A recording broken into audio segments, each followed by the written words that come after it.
বাইরের থেকে আর ফ্রোজেন পরোটা আপনাদের কিনে আনা লাগবে না, ঘরে বসেই খুব সহজে ফ্রোজেন পরোটা তৈরি করে নিতে পারেন। আর এই ফ্রোজেন পরোটাটা আপনারা মাসের পর মাস সংরক্ষণ করে খেতে পারেন। আসসালামু আলাইকুম ভিউয়ার্স, আজকে আমি ফ্রোজেন পরোটা তৈরি করে দেখিয়ে দিব। তার জন্য আমি এখানে ডালডা নিয়েছি, আর এই ডালডাটা কিন্তু আমার হোমমেড ডালডা। এখানে আমি 3 কাপ ময়দা নিয়েছি। 3 কাপ ময়দার জন্য আমি 3 চামচ পরিমাণ চিনি নিয়েছি, আর নিয়েছি স্বাদ মতন লবণ। এখানে আমি ডালডাটাকে মেল্ট করে নিয়েছি। তারপরে আমি বাটিটার মধ্যে 5 টেবিল চামচ পরিমাণ ডালডা আর 5 টেবিল চামচ পরিমাণে সয়াবিন তেল নিয়েছি।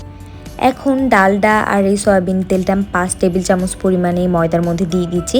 এখন হাত দিয়ে এভাবে মাখিয়ে আমি একটা ডিম ফেটিয়ে নিচ্ছি। আর এই ডিমের মধ্যে আমি 2বার 1/3 কাপ পরিমাণে পানি দিয়ে নিব, আর অল্প একটু পানি দিয়ে নিব। এখন ডিমটাকে ভালো করে পানির সাথে মিক্স করে আমি ময়দার মধ্যে দিয়ে দিচ্ছি। আর এই পুরো ডিমের মিশ্রণটাই কিন্তু আমার ময়দার জন্য একদম লেগে যাবে। এখন আমি এই ময়দা আর ডিমের মিশ্রণটা দিয়ে খুব ভালো করে পারফেক্ট একটা সফট ডো তৈরি করে নেব। তো দেখেন আমার কিন্তু ডোটা তৈরি করা হয়ে গেছে, আর ডোটা কিন্তু অনেক বেশি সফট হয়েছে। আর যে ডালডা সয়াবিন তেলের যে মিশ্রণটা ছিল, এখন আমি তার মধ্যে দিয়ে দিচ্ছি 3 টেবিল চামচ পরিমাণে কর্নফ্লাওয়ার দিয়ে একটা পেস্ট তৈরি করে নিয়েছি। তো দেখেন এখানে আমি একটা পেস্ট তৈরি করে নিয়েছি। এখন ময়দাটার থেকে আমি ছোট করে লেচি কেটে নেব। এখানে সমস্ত লেচি কাটা হয়ে গেলে আমি লেচিগুলোর থেকে এক এক করে প্রতিটা রুটি বেলে নেব।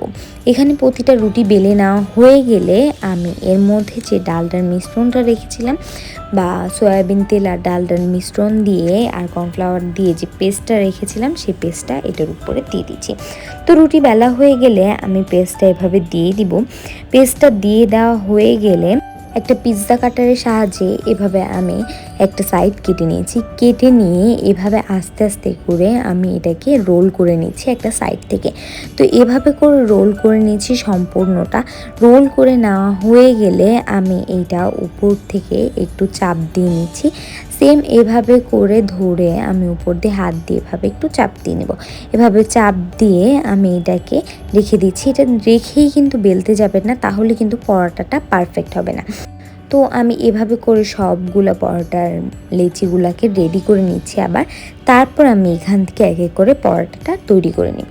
তো দেখেন সেমভাবে আমার সমস্তভাবে লেচিগুলো করা হয়ে গিয়েছে। এখন আমি প্রথমে যে পরোটাটা রেখেছিলাম, মানে পরোটাটার লেচিটা রেখেছিলাম, সেটা নিয়ে আমি এভাবে বেলে নিচ্ছি। প্রথমটা দিয়ে এভাবে বেলে নিতে হবে, না হলে কিন্তু পরোটা বেলাটা পারফেক্ট হবে না। তো দেখেন এটাকে আমি বেলে নিয়েছি। এখন আমি এগুলাকে একটা পলিথিনের মধ্যে এক এক করে রেখে দিব। তো এইভাবে ফার্স্ট একটা পলিথিন নিয়ে তারপর আমি এটার উপরে এক একটা করে পরোটা দিয়ে দিচ্ছি। এভাবে করে এক একটা পলিথিন দিতে হবে, তার উপরে এভাবে করে পরোটাগুলো রেখে দিতে হবে। তো এভাবে করে আমি পরোটাটা রেডি করে সারা রাতের জন্য ডিপ ফ্রিজে রেখে দিব। তো দেখেন আমি সারা রাতের জন্য ডিপ ফ্রিজে রেখে দিয়েছি। আর আমার পরোটাটা কিন্তু একদম বাইরের ফ্রোজেন পরোটার মতনই দেখতে হয়েছে, আর এটা খেতেও কিন্তু সেম বাইরের ফ্রোজেন পরোটার মতনই হয়েছে। তো এখন এই পরোটাগুলোকে আমি ভেজে নিব। আর এইটা কিন্তু এরকম ফ্রোজেন অবস্থায় ভেজে নিতে হবে, না হলে কিন্তু এটা যখন নরম হয়ে যাবে তখন কিন্তু এই পলিথিনটা থেকে উঠানো যাবে না। তো আমি প্যান গরম করে নিয়েছি, তার মধ্যে আমি এভাবে করে পরোটাটা ভেজে নিচ্ছি। প্রথম পরোটাটা আমি আপনাদেরকে তেল ছাড়া বা ঘি ছাড়াই ভেজে দেখিয়ে দিচ্ছি। তো আমি পরোটাটা এভাবে ওলট পালট করে ভেজে নিচ্ছি।